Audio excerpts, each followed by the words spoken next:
Coregeous ball or a pliable ball that you can deflate and inflate. In some of the somatic stuff we do at the beginning, you'll have the option to use it, and it's not necessary either. You can totally do what we're doing without the ball. So, but if you've got one, take a second, grab it, and then you come down onto your back. You might want to set up a little bit away from the wall so that there's room for your arms to go right overhead. And as you settle, start with the knees bent and the feet on the floor. And I'm going to invite you to just take one leg out long. Notice how the pelvis and the spine respond. Take the other one out long.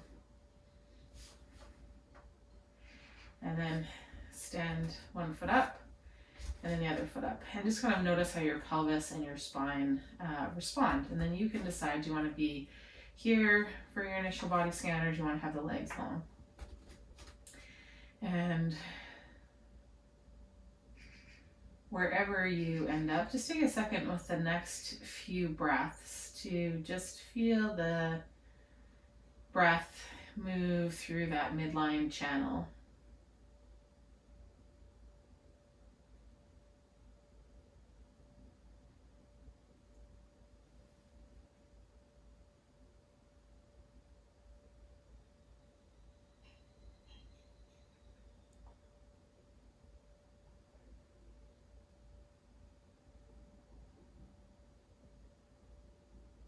And then release that attention of the breath moving through that midline.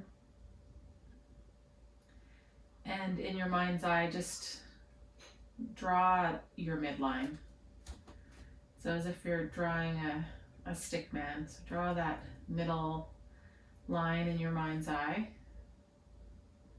And then draw the line for your right leg. And draw the line for your left leg. Draw your right arm and your left arm.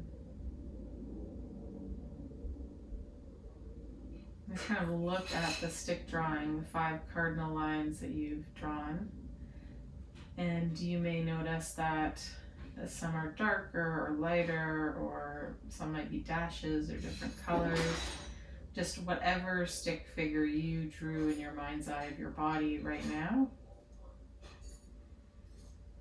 is okay.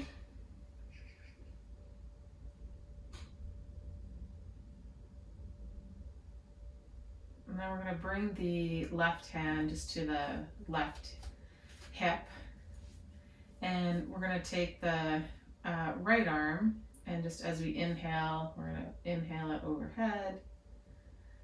And then exhale it back down alongside. Inhale it overhead. And so just moving with your breath. So your range might not be from floor to floor.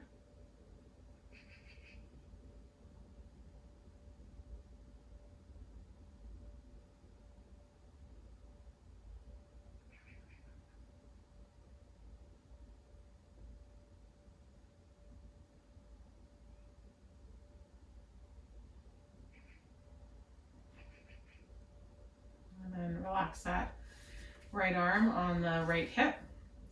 And same thing with that left arm. So just with your own breath, we're just going to inhale it up and exhale it down.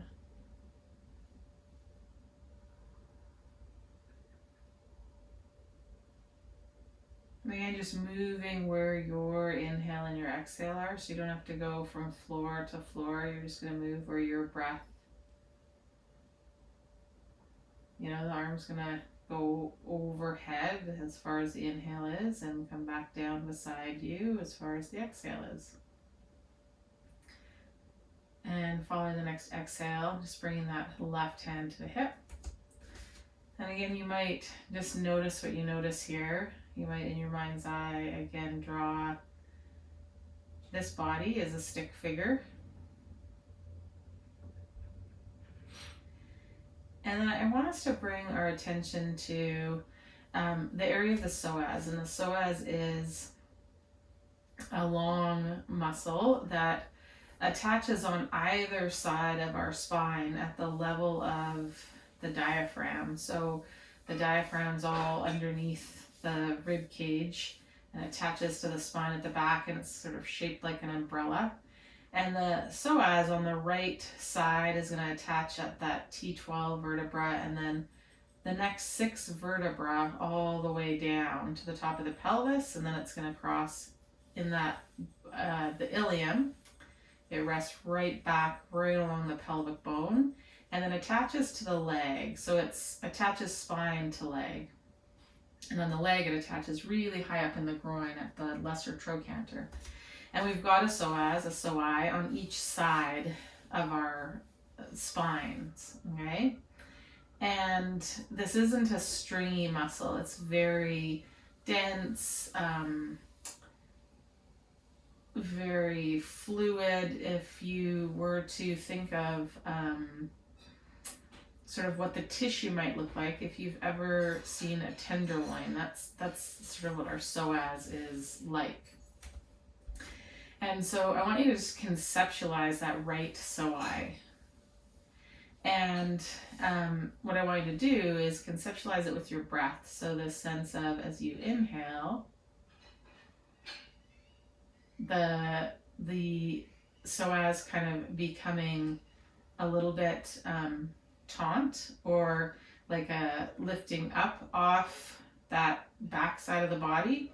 And as you exhale, having a sense of it dropping back like a hammock.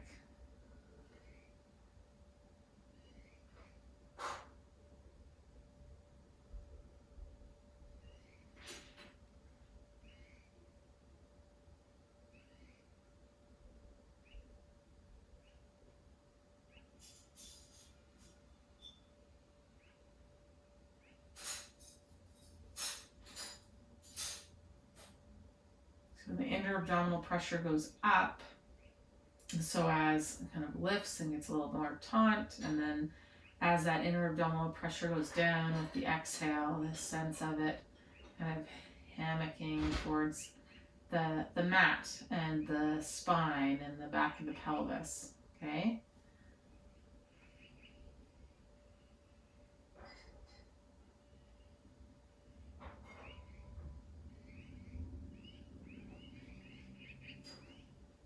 And just take the arm up overhead and let it rest on the floor. Elbow can be bent. And wherever it kind of needs to be, it doesn't need to be like straight. You want to have your elbow and your wrist be able to rest comfortably on the floor.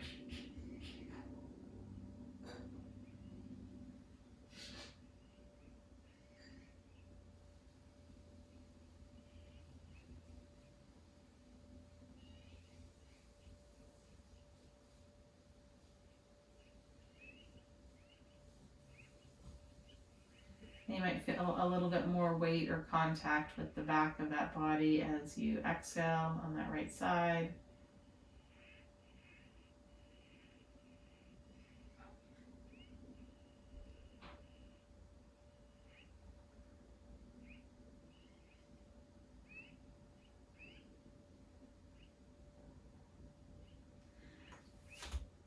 And then just bring that right arm down. And we're going to do the same thing on the left side. So taking that left arm up alongside the body. Again, conceptualizing that left psoas right along and attaching to each of the spinal processes. And then to the lesser trochanter, that femur, connecting the spine to the leg.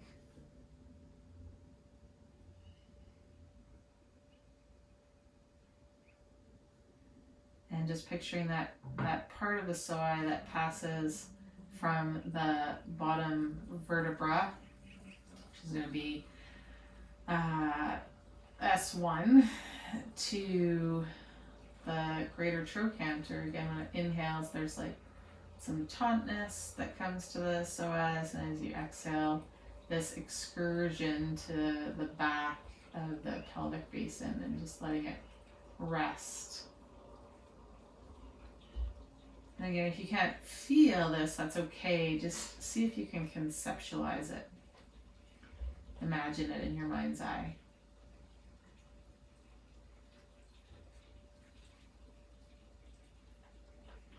And you might even rotate the head to look at that elbow of that left arm.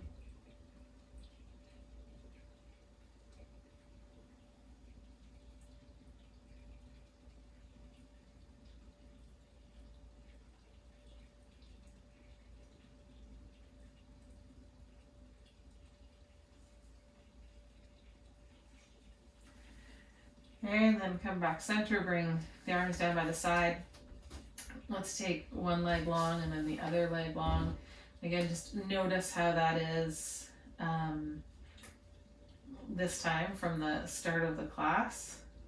And draw those 5 cardinal lines. Just notice what you notice. And we're going to stand the feet back up. If you've got the ball, you're going to use the ball. If you don't have the ball, you can, you don't have to use anything. So I'm going to deflate this a bit. Actually, no, I'm going to keep it inflated and we're going to start with it between the knees. And just with the arms down low, we're going to start to take the knees side to side. And you'll notice how my legs kind of rotate on the ball, so my thighs aren't staying next to or parallel with one another as I go. The top leg kind of internally rotates and the bottom leg does some external rotation. And I'm going to rotate the legs so that the pelvis lifts up, but so that my ribs stay settled, my shoulder blades stay settled. So the knees don't need to come to the floor.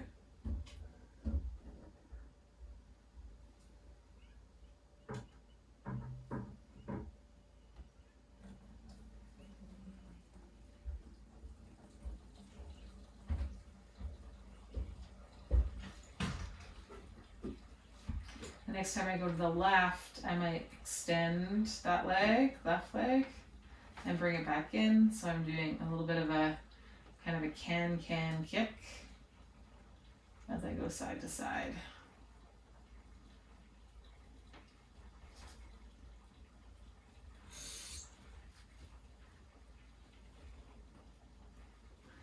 You'll likely possibly be feeling kind of inner thigh stuff, outer thigh stuff here. Shouldn't be feeling this in the low back. So if you are feeling the low back, squeeze the ball a little bit more as you go side to side, and definitely if you are extending that leg. The extension of a leg kind of isn't a thought of straightening the knee, but more of this sense of kind of rolling the thigh and arcing the foot. And that'll get you more into that adductor.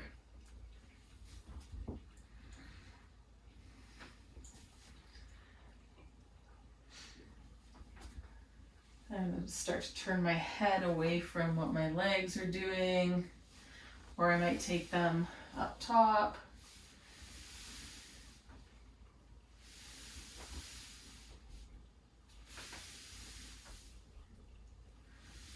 So adding a little bit of the shoulder girdle kind of going side to side, the elbows going side to side. I'm starting to feel quite a bit of heat in the inner and outer hip stuff. Okay, rest in center. Let's take those legs, one and then the other long.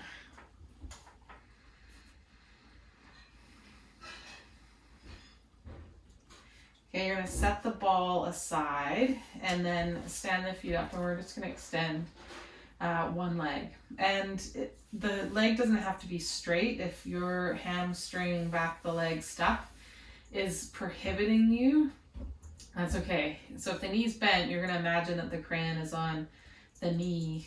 And if the leg's able to be straight, the crane is going to be on either the big toe mound or on the heel. Okay. And what you're going to start to do is just draw a little circle. You can bring the hands onto the pelvis.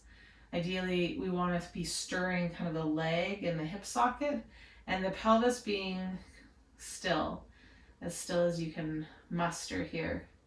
And it's not a very big, like you're drawing sort of a lemon shape. So it's not a big circle. We are going to start to make it bigger here as we start to bring in some rotation. So at the top of that shape, we're going to externally rotate the leg. So the knee and the thigh and the shin are going to turn out.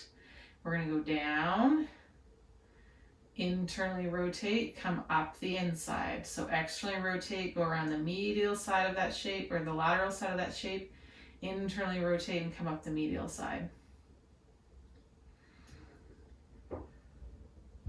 Again, pelvis is as quiet as you can muster, and you'll likely be starting to feel some in the hip socket stuff.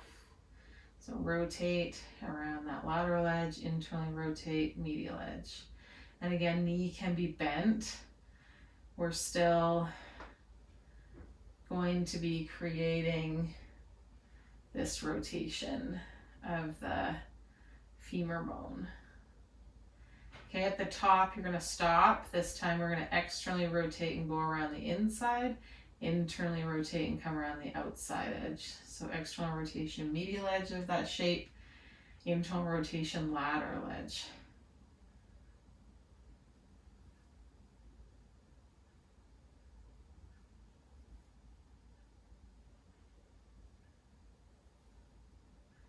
And then let's put that foot down, take the leg long, and just notice what you notice side to side. Again, draw the cardinal lines here, so your midline, each of your legs, each of your arms, and likely they'll feel a difference side to side.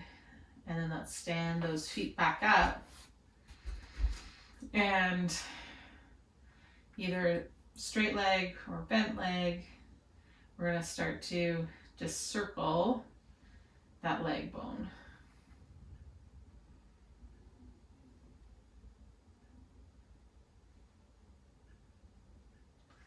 Now it doesn't need to be big. It's like the size of a lemon, roughly.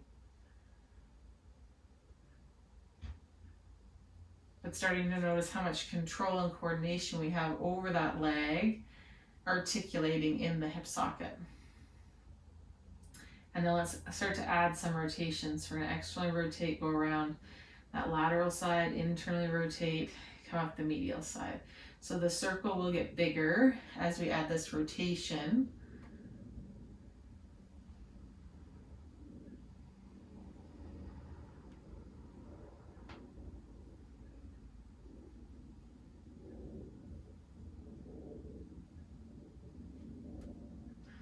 And again, that crayon can be on the knee or it can be on the foot, depending on how bent or straight your leg is. Now we're going to externally rotate and go down the medial edge, internally rotate and come up the lateral edge. Another way to think of this, like if the crayon isn't really working for you, sometimes I think about the thigh or the leg, scraping out the inside of a barrel.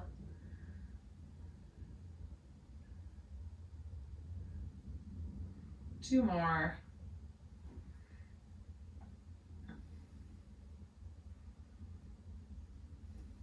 Good, and then rest.